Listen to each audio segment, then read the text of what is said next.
আমরা দায়িত্ব নিয়ে হাততালি দেওয়ার, দায়িত্ব ভাগাভাগি করে কেউ কেউ ছবি তুলবেন মোবাইলে আর কেউ কেউ হাততালি দেবেন। আর এবারে আমাদের সকলের পক্ষ থেকে আমাদের বিশেষ অতিথিকে উপহার প্রদান করবেন আমাদের সকলের অত্যন্ত প্রিয় দিদি চন্দ্রিকা বন্দ্যোপাধ্যায়। আমরা বই তুলে দিচ্ছি তাদের হাতে। আসুন আমরা অন্যরা হাততালির মাধ্যমে এই মুহূর্তটিকে আরো সুন্দর করে তুলি। ধন্যবাদ।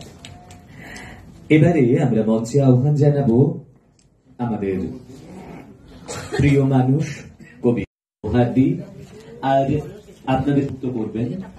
হয়তো এমন হতে পারে কেউ কাছে একটু নামগুলো লিখিয়ে দেবেন এবং সেই থাকবেন। এই সময় একটু হাততালি দিলে বাক শিল্প মধ্যগ্রাম।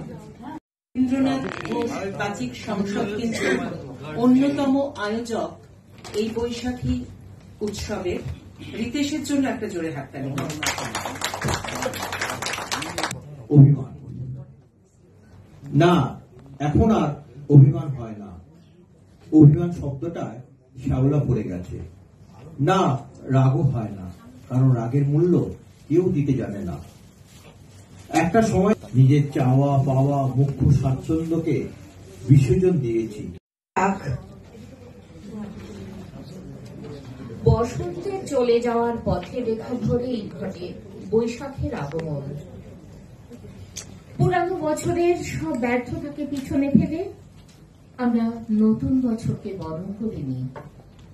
তীব্র দহন জ্বালা সহ্য করতে করতেই কাল বৈশাখী নিয়ে আসে নতুন জলের ধারা।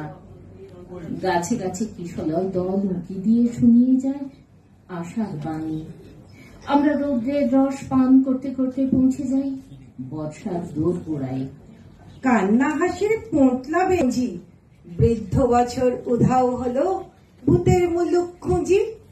নূতন বছর এগিয়ে এসে হাত পাতে ওই দাঁড়ে, বল দেখি মন মনের মতন কি দিবি তুই তারে। আর কি দিব মুখে হাসি, ভরসা ভরা প্রাণ, সুখের মাঝে দুঃখের মাঝে আনন্দময় গান। ক্ষমা চাইতে পারার করতে পারা মহৎ গুণ। আমরাও নূতন 25শে বৈশাখের বয়স চিরকাল 31, উচ্চতা 5 ফুট, গায়ের রং উজ্জ্বল শ্যামবর্ণ। মাথায় ঘোমটা না টেনে সে কখনো অন্দর মহলের বাইরে পা রাখে না। 25শে বৈশাখ সাদা শাড়ি ভালোবাসে বলে যে জনশ্রুতি আছে তা ভুল। মনে রেখো পারে ধনে খালি সে প্রতি পুজোয় কিনবেই।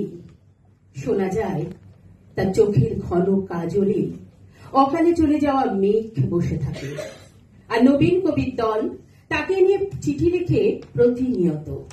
চিঠির প্রসঙ্গে জানানো যাক, 25শে বৈশাখের হাতের লেখা চমৎকার। দুপুরে ঘুমনো তার দু চক্ষের বিষ, অন্তরে তার তেজখানি বড় বেশি। বেলফুলের পাতায় সে চুপি চুপি স্পর্ধা লিখে ফেলেছে বহুকাল। বহুকাল কপালে টিপও পড়ে না তাই। আলগোছে আঁচল জড়িয়ে 25শে বৈশাখ 15 সন্তানের জননী যখন হেঁটে যায়, তখন সাইরেন বাজিয়ে ঝড় তোলে গ্রীষ্মকাল। নতুন বছরকে স্বাগত জানাচ্ছি এবং সমস্ত শুভ কামনায় রইল এই নতুন বর্ষে। সীমারেখা ছোট হলো, সাজালে নতুন আসবাবে পুরনো গলির বিদায় নিল। পুরনো বিদায় নতুন হলো, এই কি তবে সোহা গেল।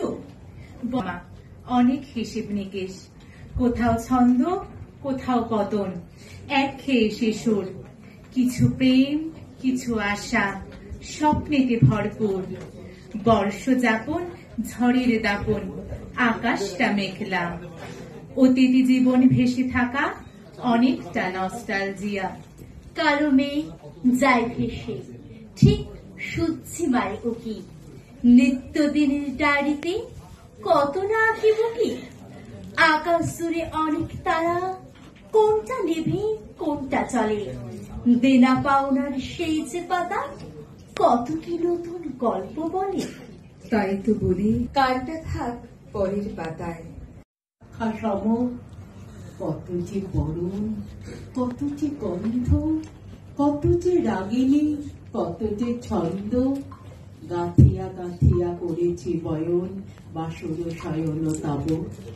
গলায় গলায় বাসনার সোনা, প্রতিদিন আমি করেছি রচনা, তোমারও ক্ষণিক খেলারও লাগিয়া মোরতে নিত্য নব।